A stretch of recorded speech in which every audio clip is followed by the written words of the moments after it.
Nosotros tenemos dos sistemas que pertenecen al sistema nervioso. Tenemos lo que se llama el sistema nervioso simpático y el sistema nervioso parasimpático. El sistema nervioso simpático es el que se activa ante una amenaza, por ejemplo, un tigre. El parasimpático es el que se activa cuando una persona entra, por ejemplo, en un estado de serenidad y de silencio. Ahora vamos a desplazarnos al tigre y vamos a entender todos juntos, reflexionando juntos, qué le pasaba a Margarita y la relación que tiene con la biología del silencio. Vamos a ver.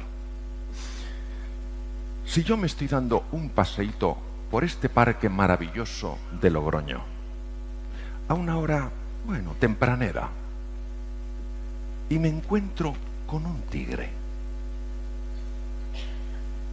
no es el momento para ponerme a reflexionar de dónde habrá salido. Se habrá escapado un zoológico. Me encuentro con un tigre que me ha visto y le gusto. A ver, vamos a pensar juntos, ¿qué tiene que hacer mi organismo para salvarme? Mi organismo tiene que ser capaz de activar aquello que energéticamente puede suponer la diferencia entre la vida y la muerte.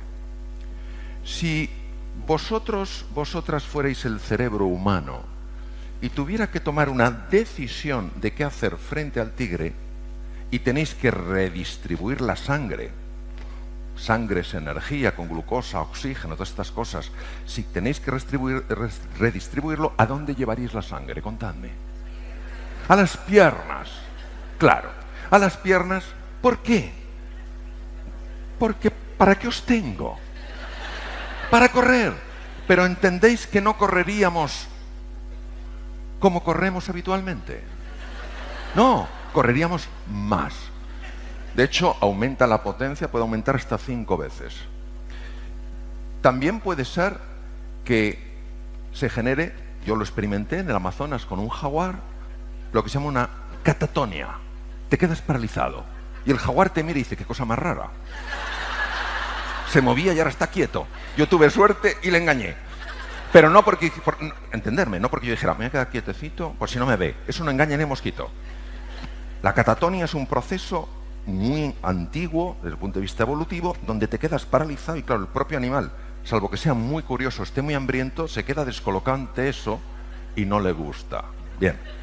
Y la tercera es que tú vayas contra el animal. Me miráis como diciendo, eso no va conmigo. Sí, sí. Vamos a ver. Os voy a poner un ejemplo. Hace años en Wyoming, una señora fue con su hija a un parque natural que hay allí, muy conocido, Yellowstone, y se saltó toda la normativa del parque. En Yellowstone hay un tipo de oso que se llama Joey. Me ha llegado al corazón. Me ha llegado al corazón. Está Yogi, por supuesto.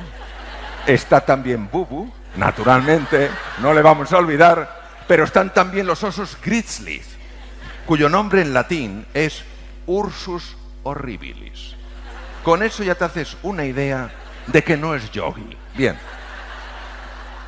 El oso vio a la niña, porque se habían saltado toda la normativa del parque. Y el oso, ¿qué dijo? Merienda. ¿Qué dijo la madre? No. Va a ser que no. Y la madre agarró lo que tenía, que era una rama, y fue contra el oso. Y el oso salió corriendo. Ahora vamos a ponernos en la piel del oso. Nosotros pensamos que el oso, cuando vio a la madre hacia él, dijo, ¡oh, esa madre! ¡Qué arma tan sofisticada trae!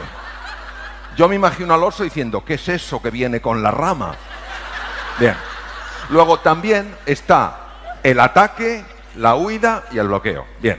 Ahora, sigamos pensando juntos. Si yo me llevo la sangre a la musculatura, ¿de dónde la tengo que robar? Porque el organismo no puede hacer así de repente, hágase sangre. No, tiene que robarlo, tiene que llevar ese líquido lleno de elementos energéticos a las células musculares. ¿De dónde roba? Por ejemplo, el corazón no puede robar del corazón. ¿Por qué? Porque el corazón puede trabajar hasta 5 veces más, ¿entendéis? Es la bomba, tampoco de los pulmones, porque los pulmones están respirando mucho para eliminar el CO2 masivo que se produce, etcétera. Bueno, yo voy a decir de dónde roba, porque esto si no lo estudias, pues es difícil saber. Primero que roba es del cerebro. Porque claro, volvemos al tigre. Ante el tigre, tú no vas a usar esas partes del cerebro dedicadas a negociar, a ser creativo, a plantearte el futuro con precisión y a ver qué aprendes de semejante experiencia única. Claro, nosotros entre las orejas, el encéfalo que tenemos, es verdad que solo pesa el 2% del cuerpo, pero se lleva el 20% de la sangre. Oh. Sobre todo esas áreas que trabajan más. Entonces, como no me interesa negociar con el tigre, como tampoco me interesa saber lo que voy a aprender, ni buscar una opción creativa, esa sangre va a la musculatura. ¿Entendemos? Bien. Pero no es bastante lo que roba del cerebro, tiene que seguir robando el encéfalo, ya veremos qué estructura, para llevarlo a la musculatura. ¿De dónde roba? Del tubo digestivo.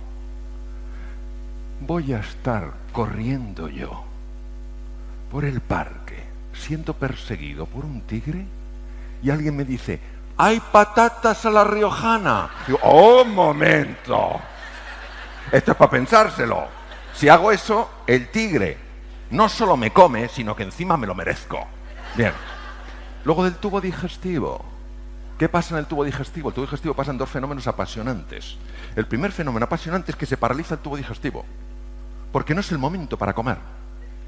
Entonces, no sabéis la cantidad de energía que consume el tubo digestivo moviéndose. Son metros y metros. Manejan 8 litros de secreciones al día. Esto es una cantidad de energía masiva para la musculatura. Y se produce otro efecto que es fascinante. Un efecto que te convierte en alguien más ligero. Y si tienes más ligereza, corres más. ¿A que sí? ¿Cómo lo hace? Produce un despeño diarreico. Y si tienes suerte, se resbala el tigre.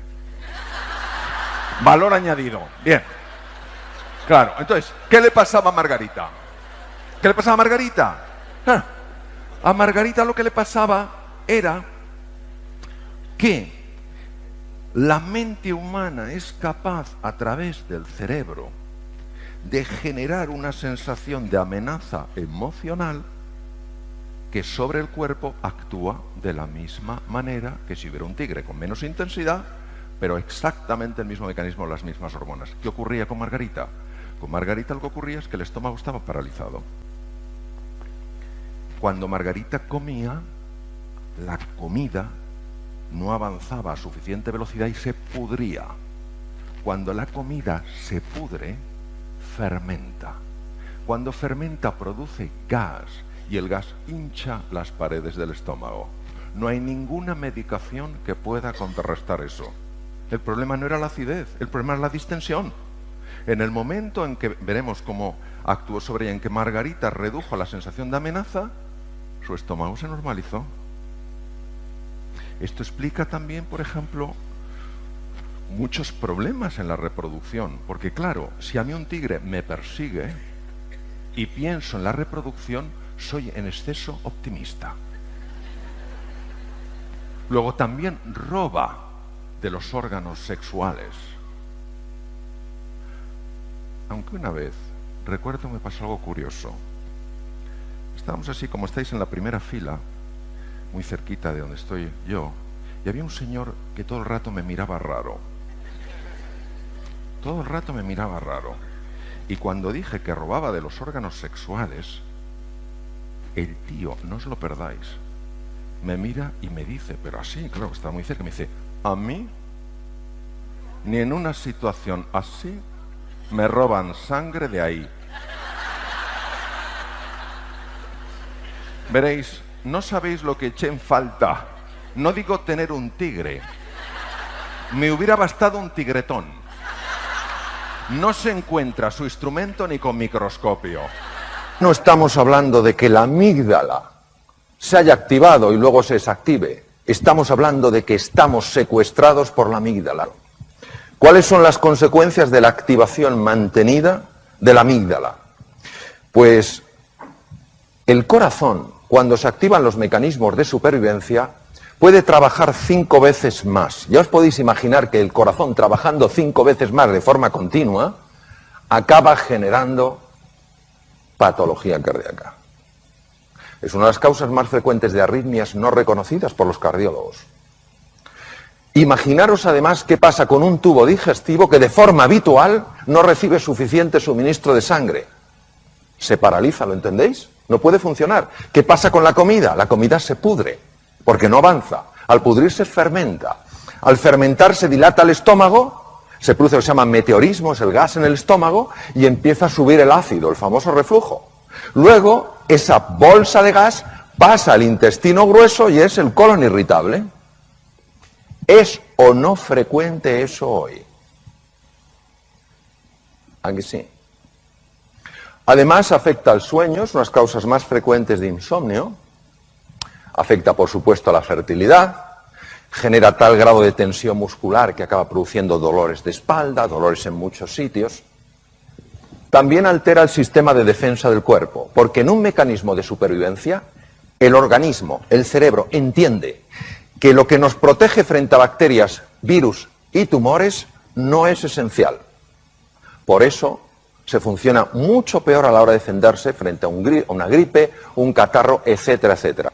Tener activado de forma habitual el mecanismo de supervivencia no solamente genera todos estos problemas incómodos del tubo digestivo, no solamente nos acatarramos con más frecuencia, cogemos gripes con más facilidad, dormimos menos, etcétera, etcétera, sino que también tiene la capacidad de afectar a la genética.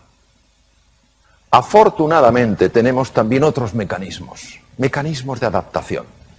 Los mecanismos de adaptación son muy interesantes. ¿Por qué? Porque nos ayudan ante la dificultad de una manera completamente distinta a los mecanismos de supervivencia. Observar, este es un terreno incierto, con peligros, los rayos son 30 millones de voltios, pero también seguro que hay oportunidades ahí. En ese momento, cuando no es la amenaza, sino peligro más oportunidad, lo lógico, lo coherente es que el cerebro active no mecanismos de supervivencia, sino mecanismos de adaptación. Si en medio del desierto aparece un coyote, sí se activará el mecanismo de supervivencia, pero mientras tanto es el mecanismo de adaptación. ¿Por qué el mecanismo de adaptación? Porque el mecanismo de supervivencia solo nos permite atacar, quedarnos bloqueados o huir. Y ya os podéis imaginar que para explorar un territorio nuevo, atacar, quedarse bloqueado o huir es una pobre opción. Son los mecanismos naturales del ser humano. Nosotros hemos progresado a lo largo de la evolución desde hace 2,5 millones de años porque los mecanismos que hemos puesto en marcha fundamentalmente son de adaptación. Solo ante la presencia de un tigre de dientes de sable o un mamut o un mastodonte hemos puesto mecanismos de supervivencia. ¿Por qué son tan interesantes los mecanismos de adaptación? Por lo siguiente.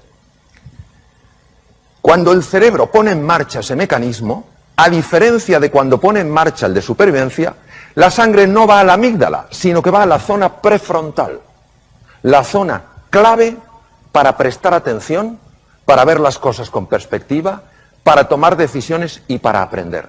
Además, da una orden para que células madre situadas en las cavidades cerebrales empiecen a convertirse en neuronas, y esto se ha probado en adulto. Por eso el mecanismo de supervivencia es el que nos ha permitido aprender cómo entender ciertos patrones en entornos nuevos. Activa la creatividad, la capacidad de atención, la perspectiva, la memoria. ¿Por qué el ser humano moderno tiene de forma habitual, y esto es una cosa súper constatada desde el punto de vista médico, ¿por qué tiene activado de forma habitual sus mecanismos de supervivencia? Si no le ayudan a adaptarse y encima le generan desgaste incluso a nivel celular. Eso es lo que tenemos que resolver.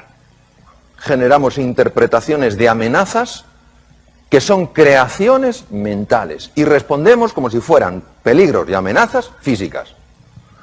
Ahora, ¿por qué ponemos en marcha estos mecanismos en lugar de mecanismos de adaptación? Entendemos que el cerebro se equivoca, como se equivoca con el tablero. ¿Pero qué hace que se equivoque? ¿Cuál es la causa? La clave es múltiple. Vamos a analizar los elementos más importantes. El primero es el manejo de la atención. ¿Dónde pongo yo mi atención? ¿Dónde me estoy enfocando? ¿Por qué? porque donde llevéis vuestra atención será siempre más real para vosotros. Muy importante, la atención es selectiva. Vemos donde miramos. La realidad es muy amplia, pero si solo estamos mirando a un sitio no veremos lo otro. Mucho cuidado con la toxicidad ambiental. Hay personas que son extraordinarias y a su vez son como agujeros negros. Te chupan la energía. Ves a otra persona igual y dice, ¿tú también has estado con él? Sí. Una cosa es la persona que está pasando por un mal momento o por muchos malos momentos y otra la persona que es fundamentalmente negativa. ¿Entendéis la diferencia, verdad? Mi consejo es distancia, porque os afectará sin que os deis cuenta por vía inconsciente. No penséis que vale decir, no, yo sé perfectamente lo que de esta persona me voy a quedar o no voy a quedar. No es así. Por vía inconsciente está entrando y está afectando a cómo percibo el mundo. Luego, ser vosotros y vosotras los dueños de vuestra atención. Poner vuestra atención donde entendáis que sea inteligente y apartaros de cualquier sitio que por llevaros a ese entorno pone en marcha automáticamente mecanismos de supervivencia. Segundo, las expectativas que tengáis de vosotros y de los demás tienen por sí solas la capacidad de activar o desactivar los mecanismos de supervivencia. El propio hecho de sentirse animado y de tener altas expectativas y de confiar cambia químicamente la sangre. El primero en el mundo que lo vio fue el profesor Bandura. Siguiente tema. Hemos visto la importancia del foco, que me puede meter en un mecanismo de supervivencia o no. Las expectativas, lo mismo. Bajas expectativas activan mecanismos de supervivencia. Son mecanismos mentales, pero que tienen acceso al mundo físico. El tercero es la forma en la que nos hablamos a nosotros mismos. La voz interior tiene tres formas. La voz de la desesperanza, no hay salida. La voz de la sumisión, si hay salida yo no la puedo encontrar. Y la voz punitiva, si hay salida y puedo encontrarla, no merezco encontrarla. ¿Cuál es el efecto en el cerebro? El efecto es fascinante. Activan la amígdala, ¿os acordáis de la amígdala? Activan la amígdala, pero no frente al depredador. Activan la amígdala desde esquemas mentales, puros. ¿Cómo lo hacen? Desde la parte situada encima del ojo derecho, ahí empiezo yo a tener la conversación negativa. Yo no puedo, no me lo merezco, soy incapaz, nunca llegaré, pum pum. Y enseguida esa idea, ese pensamiento sostenido se convierte en sentimiento porque el cíngulo anterior, que es esto, lo transmuta de un pensamiento en un sentimiento. Inmediatamente se activa la amígdala. La amígdala activa el hipotálamo en la profundidad del cerebro y el hipotálamo pone en marcha el mecanismo de supervivencia a través de las glándulas suprarrenales encima de los riñones, que inundan la sangre de adrenalina, noradrenalina y sobre todo de cortisol, que es la hormona reina en lo que es el mecanismo de supervivencia. Claro, todo eso hace que mi cerebro entre en un mecanismo de ataque, huida o bloqueo, que no me sirve para adaptarme en un mundo que está exigiendo de mí claridad mental y capacidad de aprender. Por eso, mucho cuidado con la forma en la que nos hablamos a nosotros mismos. Mucho cuidado en alimentar voces negativas en los demás, porque tienen un extraordinario poder para cambiarnos físicamente. Siguiente tema. La gestión del error. ¿Cómo nos vamos a tratar a nosotros ante el error? ¿Cómo vamos a tratar a nuestra gente ante el error lógico del aprendizaje? Porque si nos tratamos duramente activaríamos mecanismos de supervivencia. Si entendemos que es parte del proceso y que necesitamos aprender un camino nuevo para progresar, no activaremos los mecanismos de supervivencia. Ojo, porque somos muy duros con nosotros mismos. Y las heridas que nos hacemos en el corazón y las heridas que facilitamos que a veces otros se hagan, cuesta mucho esfuerzo y mucho trabajo reparar. Hace falta mucho tiempo, mucho compromiso para curar, para sanar heridas en el mundo emocional. Entonces, seamos cuidadosos, gentiles, amables en la forma de hablarnos a nosotros mismos y a los demás. ¿Y qué cosas decía Albert Einstein? la fuerza de la voluntad, la fuerza del compromiso. Es más fácil estar abajo, es más arriesgado subir, pero desde arriba se ve otra perspectiva y se alcanza con la fuerza del corazón, porque lo que el corazón quiere sentir, la mente se lo muestra. La gente sencilla nos puede enseñar grandes cosas. ¿Cuántas veces nos levantamos por la mañana, o me levanto por la mañana, para no generalizar, digo, no sé qué, el agua cuánto tarda en salir caliente, hará frío, no sé qué desastre, está lloviendo? Los guerreros Kun en el Kalahari, norte de Sudáfrica, uno de los territorios más duros del mundo, han convertido los esques, las excusas, en los haykes, las acciones, y en los tenemos que, la responsabilidad. Qué ejemplo para nosotros de lo que es la heroicidad en el día a día. Muchas gracias.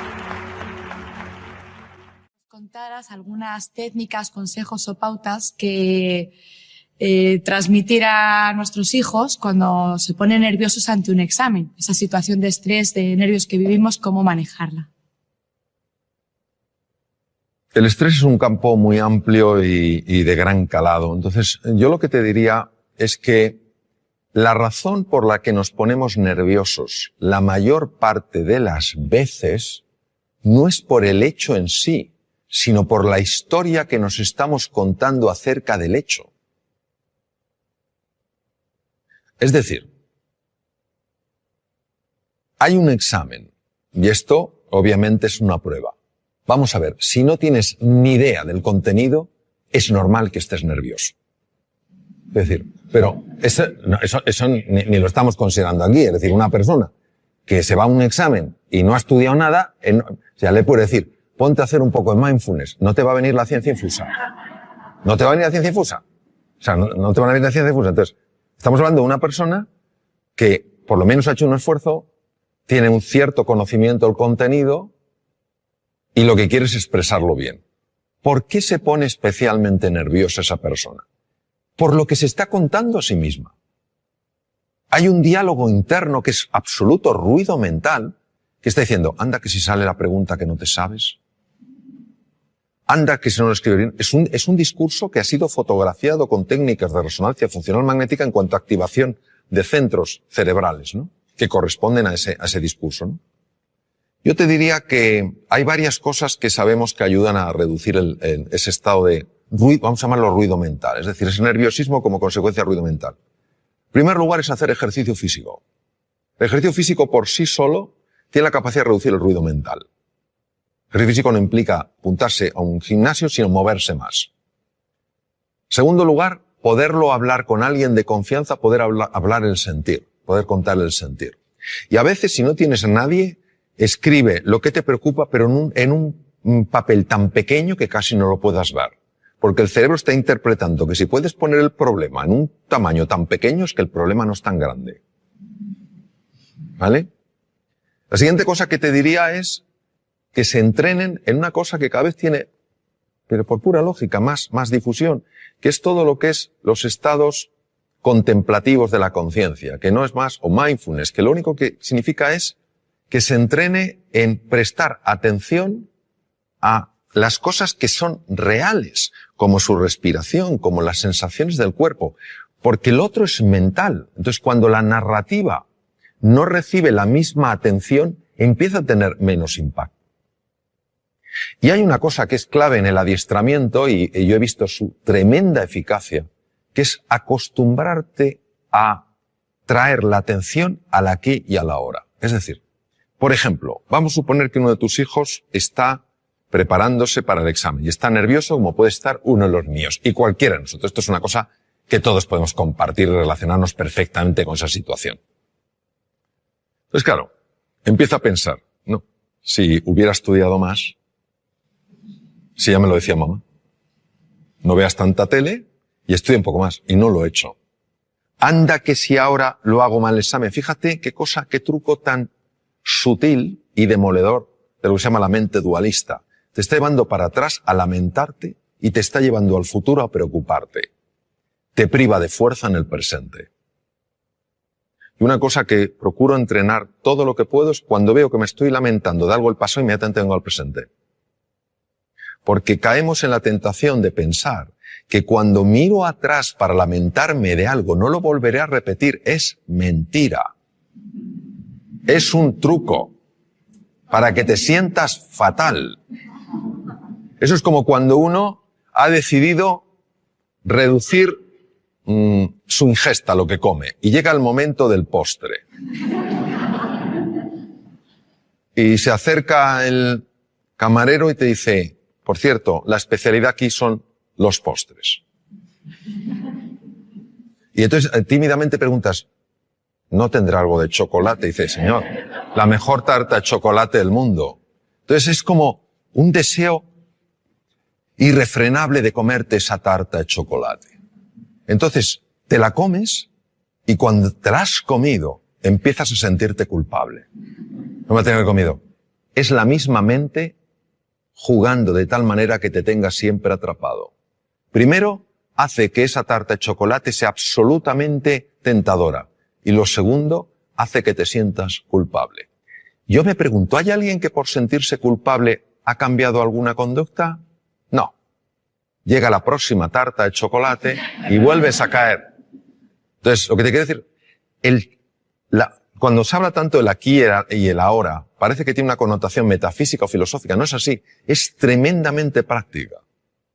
Cuando tú estás aquí y ahora, la mente no tiene la capacidad de meter tanto ruido. Lo que genera nervios es la mente.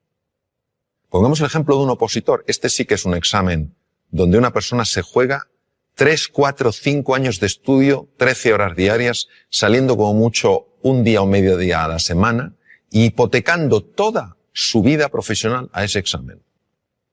300 temas. Se lo sabe. Llega, le dan al bombo, tema 120 y se queda en blanco. Se retira, se levanta la silla, se va y justo le sale el tema 120. ¿Se lo sabía? Sí. ¿Por qué no ha salido? Porque la narrativa ha empezado a decirle, nunca serás notario. Ese es el problema. Es un entrenamiento.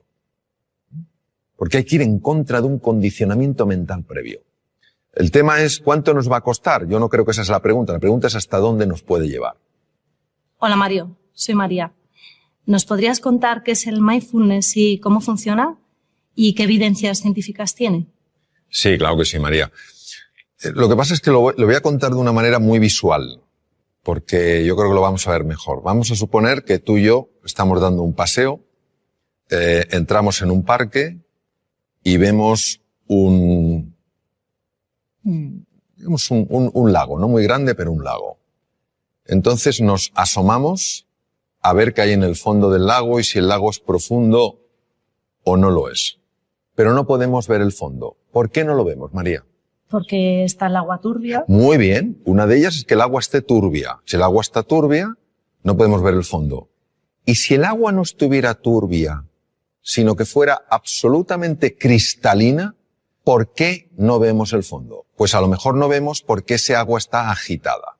Vamos a suponer que conseguimos que ese agua se serene, que ese agua se tranquilice. Entonces podemos ver el fondo, que puede tener una gran profundidad, ¿verdad? ¿Y qué hay en el fondo? En el fondo puede haber grandes tesoros, ¿no?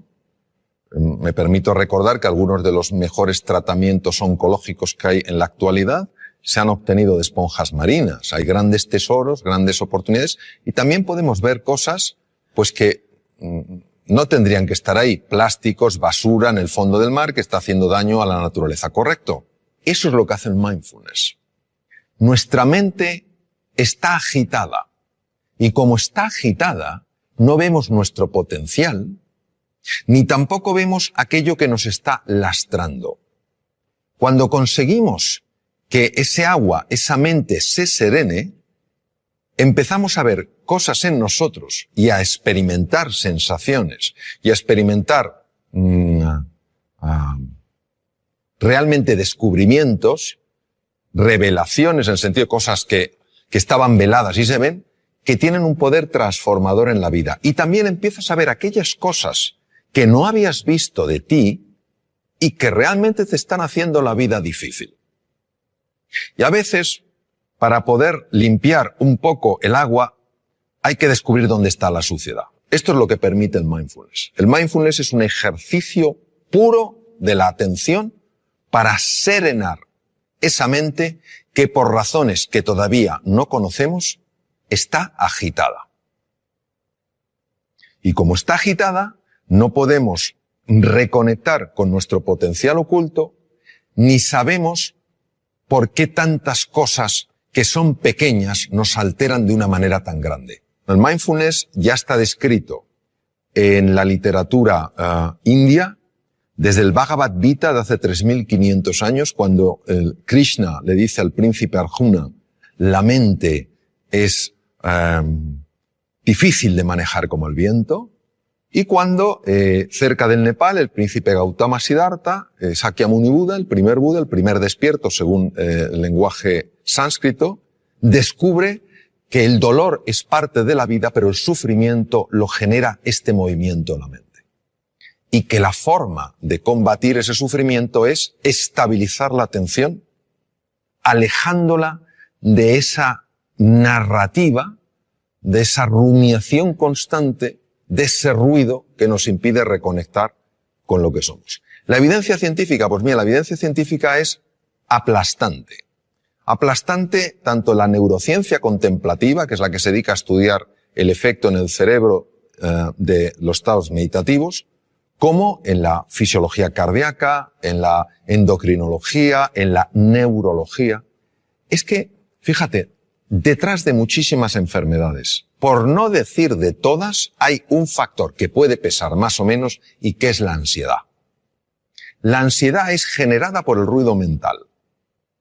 La Universidad de Harvard es pionera en el mundo estudiando esto. Entre el 60 y el 90% de las consultas a médicos generales tienen como uno de los factores clave emociones perturbadoras. Vivir en la ansiedad, vivir en la desesperanza, todas estas cosas. Entonces, eso es lo que hace el mindfulness.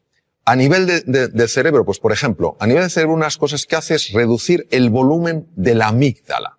La amígdala, que no son estas, están en el cerebro. La amígdala es un núcleo que contiene grupos de neuronas muy relacionadas con el miedo y con la ira. Se ha podido observar con resonancia funcional magnética, que es una técnica de imagen para ver las partes más activas, una reducción en el volumen de la amígdala. Es decir, una persona que practica este ejercicio de atención plena es menos propensa a vivir en miedo y en ira.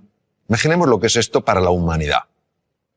En segundo lugar, se ha visto un aumento del tamaño de la corteza prefrontal del lado izquierdo, que es muy importante, por ejemplo, porque tiene un enorme impacto en el sistema de defensa del cuerpo, el sistema inmune. Otra cosa que se ha visto es que un sistema que se llama sistema red neuronal por defecto, que es la que hace que estemos distraídos, empieza a amortiguarse, y otra red que se llama red ejecutiva central es mucho más activa, es decir, favorece que te des más cuenta de lo que pasa. Esto es importante, por ejemplo, para reducir la incidencia de accidentes. Se ha observado, por ejemplo, cambios en el sistema de defensa, en el sistema inmune. Gente que ha practicado mindfulness sin tener experiencia previa en absoluto, durante 5 días a la semana, a lo largo de 2 meses, 20 minutos cada día, han tenido aumentos entre el 12 y el 20% del sistema inmune. Alguien dirá, "Buah, eso no es mucho". Ah, que te suban el sueldo un 12 o un 20%. Mirad lo contento que te pones. Claro, una subida de un 12%, un 20% del sistema inmune es que no te cojas una gripe, o no te cojas un catarro, o si estás lidiando con un tumor, que tu cuerpo sea mucho más agresivo. Mejoras en el tubo digestivo. Te voy a contar una cosa que es alucinante. A mí me lo parece. El tubo digestivo controla el 80% del sistema de defensa del cuerpo. Está ahí. El tubo digestivo constituye otro cerebro, complejísimo, con 500 millones de neuronas. Cuando una persona está súper tensa, cuando una persona está llena de ansiedad, empieza a producirse el paso de sustancias feas, quiero decir nocivas, desde la luz del intestino delgado y a veces del colon, a la sangre, y pueden dar lugar a procesos inflamatorios generalizados que ya se están empezando a relacionar como uno de los factores, uno solo, que podría tener su conexión con el Alzheimer, por ejemplo. hace más difícil el control de la glucosa. Es alucinante. Entonces, cómo el mundo emocional, perturbado por una mente agitada, acaba afectando todo el cuerpo. Hay estudios, por ejemplo, la aplicación de mindfulness a personas que están diagnosticadas de esclerosis múltiple, que es una enfermedad degenerativa del sistema nervioso, y se reduce la aparición de brotes, evoluciona por brotes, son menos intensos. Se está aplicando un montón de cosas, es decir, y además por centros tremendamente serios, donde la investigación no es cuestionable ni anden buscando especiales resultados, sino que están muy bien controlados. Lo que pasa es que esto, que tiene 3.500 años de antigüedad, solo le hemos dado una credibilidad cuando una serie de científicos se ha decidido a estudiar qué ocurre en el cerebro y en el cuerpo cuando una persona entra en estos estados de enfocarse en el aquí y en el ahora. Y también nos ha ayudado a darnos cuenta de la jaula de grillos que tenemos en la cabeza. Y que es una cosa difícil de creer. Que te pasa una cosa que te disgusta por la mañana y te está rumiando hasta la noche. Pues parece que somos vacas. Y que el simple hecho de parar eso hace que el organismo, que tiene una capacidad natural de recuperación, pueda recuperarse. No hay nada mágico aquí. Bueno, sí hay mágico. Que la vida es mágica. Eso es lo que hay de mágico. Pero a veces estos diálogos que tenemos bloquean la magia, no porque la anulen, sino porque no la dejan florecer. Te he oído decir que la mayoría de los seres humanos se mueren con la música dentro sin haberla oído sonar. ¿Qué quieres decir exactamente con eso? Y bueno, para los futuros padres, ¿qué podemos hacer para que nuestros niños no les pase esa cosa, ¿no? Recuerdo una cosa que leí de Víctor Hugo que me impresionó mucho, ¿no? Víctor Hugo decía, el problema nuestro no es que nos vamos a morir, es que no sabemos cómo vivir. Y había un filósofo danés, Søren Kierkegaard, que decía, la vida solo se puede vivir mirando hacia adelante, solo se puede entender mirando hacia detrás. En los momentos donde ya esta existencia nuestra se acaba y una persona mira hacia atrás, y lo sabemos sobre todo por los escritos de Elizabeth Kubler-Ross, que estuvo con muchas personas en esa situación, uno se da cuenta de la cantidad de cosas que podía haber hecho y no hizo. Cuando yo hablo de la música, yo creo que todo ser humano tiene música. Lo que pasa es que está acostumbrado no a oír su música, sino a oír su ruido. No tiene nada que ver el ruido con la música. Y si te das cuenta y ves una partitura, si todas las notas fueran pegadas una detrás de otra, no tendríamos música, tendríamos ruido. Lo que hace que tengamos música es que haya espacios de silencio. Son esos espacios donde no hay ninguna nota los que permiten que en vez de ruido haya música. ¿Qué quiero decir? Quiero decir que esta vida, yo creo que el tiempo que la vivamos es una vida para vivirla con intensidad, con dificultades, con desafíos, que nos enfoquemos en lo que realmente es relevante. Que cuando llegue el final de nuestra vida, digamos como Neruda, confieso que he vivido. Que podamos decir, confieso que he vivido la vida y no que la he visto pasar.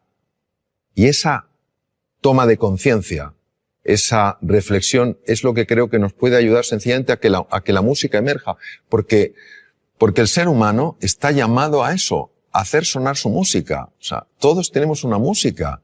Y es una música preciosa, todas diferentes, todas complementarias. Eso es lo que quiero decir, que no nos conformemos con vivir una vida de ruido, sino que vayamos encontrando esa música a base de enfocarnos en las prioridades, para que al final de nuestra vida podamos decir, como decía Neruda, confieso que he vivido. Hola Mario, soy Charo y mi pregunta es la siguiente. ¿Por qué los humanos tropezamos 100 veces con la misma piedra? Bueno, me temo que en este caso la respuesta será de menor nivel que la pregunta. Yo creo que los seres humanos tropezamos 100 veces sobre la misma piedra por falta de humildad. La humildad es para mí la virtud más grande que existe porque es para una persona probablemente la más difícil de vivir plenamente, que no es la modestia, no es ser una persona así apocada, es la humildad de corazón. Cuando una persona es realmente humilde, y no lo digo por mí porque desafortunadamente no lo soy, pero sí por personas con las que he estado, grandísimos seres humanos con una humildad aplastante, son personas que tienen mentalidad de principiante. Es decir, puede ser un premio Nobel y te está escuchando como si fuera un alumno tuyo. Pero ¿yo qué le puedo enseñar a este hombre? Pero está plenamente ahí. Cuando comete un error, lo que más le interesa no es buscar culpables, ni en él, ni en ella, ni en los demás, sino averiguar qué es lo que ha pasado. Es una mentalidad mucho más científica, interesada, curiosa, que una mentalidad enjuiciadora. Porque creo que cuando una persona es humilde y tropieza con una piedra, está dispuesta a reconocer que ha tropezado con una piedra y no a intentar ocultarse ante sí misma o ante los demás qué ha sucedido. Porque creo que cuando una persona es humilde y tropieza con una piedra, se deja asesorar, pregunta, escucha, pide ayuda y se deja ayudar. Creo que nuestra soberbia nos mata, literalmente. No queremos aceptar las cosas como son. Queremos que sean a nuestra medida. Queremos que la vida se pliegue a nuestros deseos. Por eso no fluimos con la vida. Cuando aparece algo que no nos gusta, nos preguntamos ¿por qué? En lugar de ¿para qué? Y todo eso creo que es lo que hace que nos cueste aprender. Y si yo lo llevara a una metáfora, creo que la vida se vive en plenitud cuando el que pilota el coche es la conciencia. Y en el copiloto va el ego. Pero cuando el ego es el que pilota, te puedes tropezar 100, 1000, 100.000, que nunca aprenderá. Bueno, creo que ha llegado el momento ya de terminar. Aparte de expresaros mi profunda gratitud por las dimensiones tan amplias y profundas de vuestras preguntas, pues un poco resumir, tal vez desde otro ángulo lo que hemos estado hablando, que es que el ser humano es indivisible. O sea, una persona puede tener un hígado, pero una persona es más que su hígado. No somos casos clínicos interesantes, sino seres humanos completos. Y que la faceta física, el cuidado del cuerpo, de la nutrición, el hacer ejercicio físico es muy importante. La faceta mental, dormir bien, dormir suficiente es importante. Es más importante dormir que comer, fisiológicamente hablando. Que la faceta mental es clave, que tenemos que aprender todos a gestionar mejor nuestra mente, a enfocarnos en lo esencial, a usar un lenguaje que nos ayude, no que nos anule, a interpretar las cosas de una forma que nos permita salir adelante, no quedarnos atascados, ¿no? Que el elemento afectivo es esencial, buscar lo positivo en las cosas, más que los porqués, los paraqués, más que los esques, pues tal vez los hayques. A lo mejor más que solo me queda, pues los aún me queda, ¿no? Y que luego hay una dimensión espiritual en la existencia humana que es muy importante y que nos abraza a todos, que es la vida con propósito. Es decir, que nuestro propósito no es solo experimentar la felicidad, sino ayudar a otros seres humanos también a ser felices. El origen del estrés es la percepción de que uno está en un mundo incierto, en un mundo que no puede controlar. Hay una variedad de estrés, que es el eustrés, que es positiva, donde ante el desafío, el reto, una persona se crece. Su agudeza mental se dispara, su capacidad de aprender mejora, su concentración también mejora y toma decisiones más acertadas y que le llevan a resultados más deseables. Pero hay otra parte que es el distrés. El distrés es la parte negativa del estrés cuando una persona se siente superada por las circunstancias, se siente pequeña, insignificante frente al reto. ¿Qué podemos hacer las personas para no tener que experimentar el sufrimiento que procede del distrés? Pues fundamentalmente recuperar el valor de la persona. Es decir, muchos seres humanos hoy se sienten vistos y tratados como si fueran objetos o simples medios para conseguir cosas, sea poder, sea dinero, sea fama, sea prestigio. Recuperar el valor de la persona, que no es nada azucarado ni blandito, es algo trascendental en el ser humano, es decir, sentirse valorado, sentirse apreciado, sentir que se cuenta con uno en los proyectos, que se respeta el punto de vista aunque sea distinto del de la mayoría. Todo esto hace que esta forma negativa del estrés llamado distrés vaya desapareciendo. La angustia es un proceso muy asociado al sufrimiento humano. Una persona se angustia cuando proyecta en el futuro un problema y también proyecta su incapacidad para resolverlo. Entonces empieza a sufrir ya por algo que realmente todavía no ha ocurrido. Uno de los mejores sistemas que yo conozco, por no decir el mejor que conozco después de haber explorado muchos de ellos, es el mindfulness. Es decir, el mindfulness lo que te lleva es sencillamente, no es ningún abordaje raro, es un abordaje muy sencillo y muy profundo. Lo que te lleva es estar en el aquí y en el ahora. Es decir, no permite que la mente te proyecte al futuro y te proyecte para ver todas las desgracias que te pueden ocurrir. Ni permites que te proyecte hacia el pasado para ver todas las cosas de las que te lamentas, sino que te hace mantenerte en el presente. Cuando una persona aprende a estar en el aquí y en el ahora, es muy difícil que experimente ansiedad o angustia al nivel que experimenta alguien que no tiene de alguna manera adecuadamente gestionada su mente. Por eso me parece que también es muy importante. ¿El estrés y la angustia tienen conexión? Claro que sí. ¿Y la depresión? La depresión es un campo muy complejo. La persona que sufre una depresión clínica lo pasa francamente mal. Es una persona que prácticamente no disfruta con nada, ni con un precioso amanecer, ni con una relación afectuosa.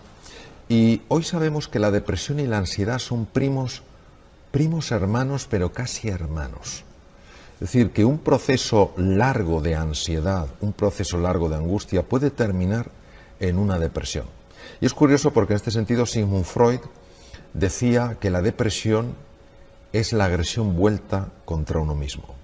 Cuando uno estudia la mente humana y empiezas a ver con qué frecuencia la mente sabotea tus mejores esfuerzos para salir adelante en la vida, pues te das cuenta que algo tan poderoso todo el día actuando en contra tuya, pues no es de este.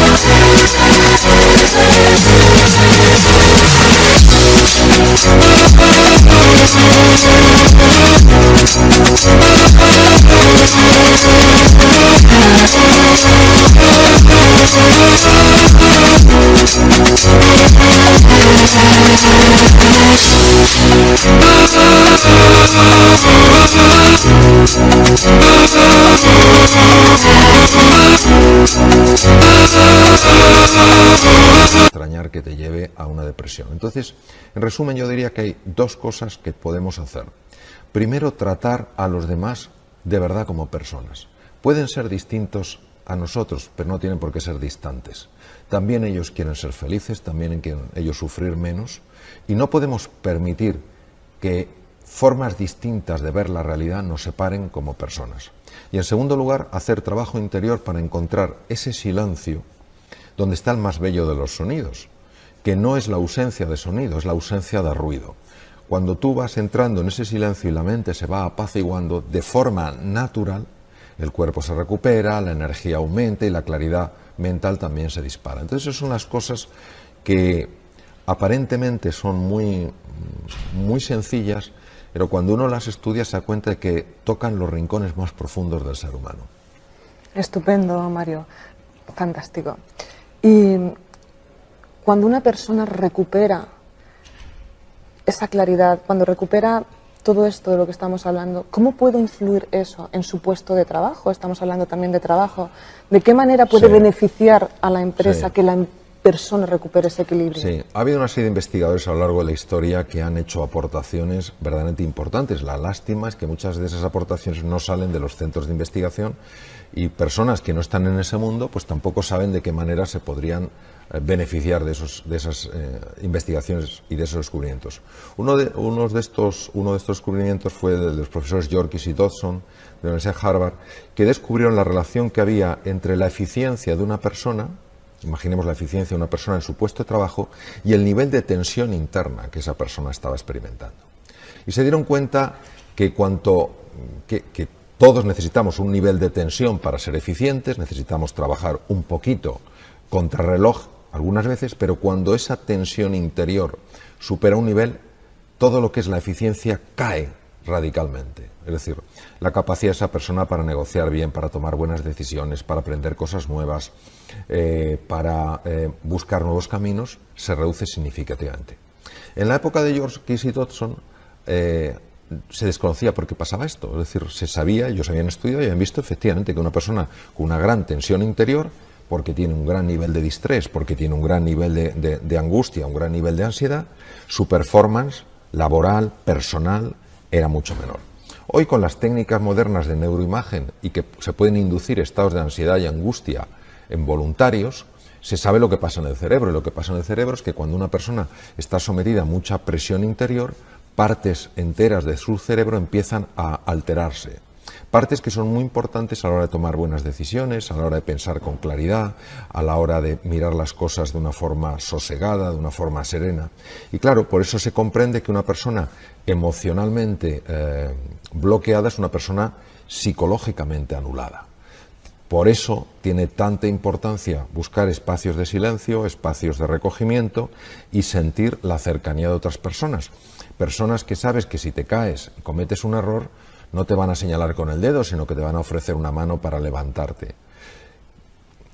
Son cosas sencillas, pero tienen un impacto, como decía antes, muy profundo en el ser humano. Y por eso las personas felices, las personas que se sienten rodeadas de otros seres humanos que se interesan por su bienestar, que forman parte de proyectos que son inspiradores, son personas que esto, vamos, no tenía la ciencia que haberlo demostrado. Intuitivamente es algo que uno ve con gran absoluta claridad. Son personas mucho más creativas, mucho más proactivas, dan muchas mejores iniciativas. A veces a mí me sorprende cómo nos cuesta tanto ver esta relación tan evidente. Última pregunta, Mario. Fantástica tu respuesta, como siempre. ¿Qué les podríamos decir a empresarios y a empleados para que mejoren o hagan más amable esa convivencia dentro de la empresa? Bueno, yo les diría lo que mostró el profesor Rosenthal, también catedrático de psicología en Cambridge.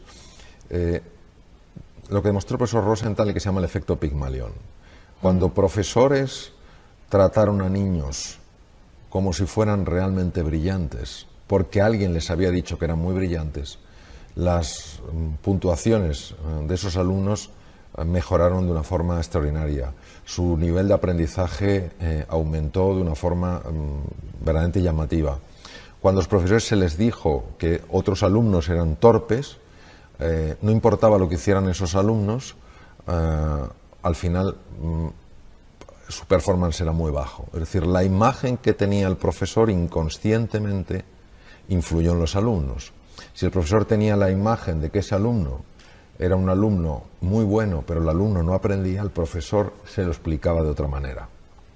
Si el alumno cometía un error, el profesor automáticamente interpretaba que hasta la gente más brillante comete errores y no valoraba especialmente ese error, sino que le ayudaba a aprender de eso que había pasado. Pero cuando el profesor pensaba, creía que ese alumno era error, no lo percibía como el otro, lo percibía como una muestra clara y diáfana de la incapacidad de ese alumno. Es decir, lo más importante es cómo ves tú a los demás.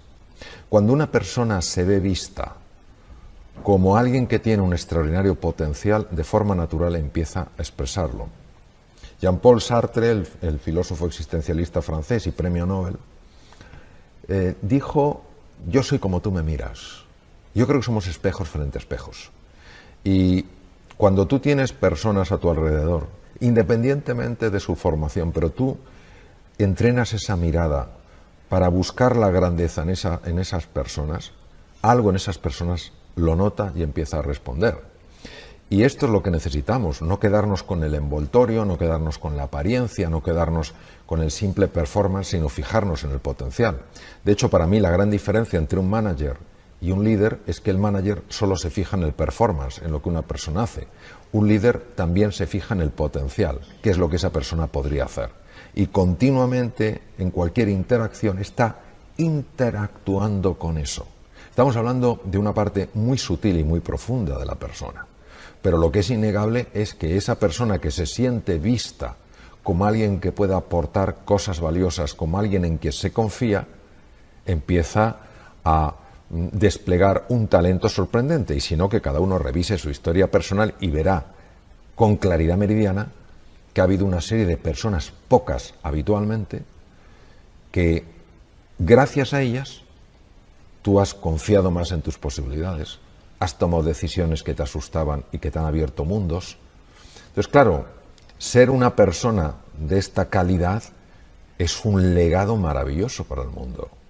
Porque claro, cuando tú eres capaz de transmitir a alguien, tú de verdad vales, yo creo en ti, y como consecuencia de eso esa persona da un giro a su vida, claro, esa persona a su vez va a influir en otra, y esa en otra, y resulta que tú estás dejando un legado no para la siguiente generación, sino mejor para decenas de generaciones posteriores. Entonces, claro, es una pena que dejemos pasar esta oportunidad que, como decía Epítaco de Mitilene, uno de los 7 sabios de Grecia, la oportunidad es una puerta que nos abre infinitas posibilidades.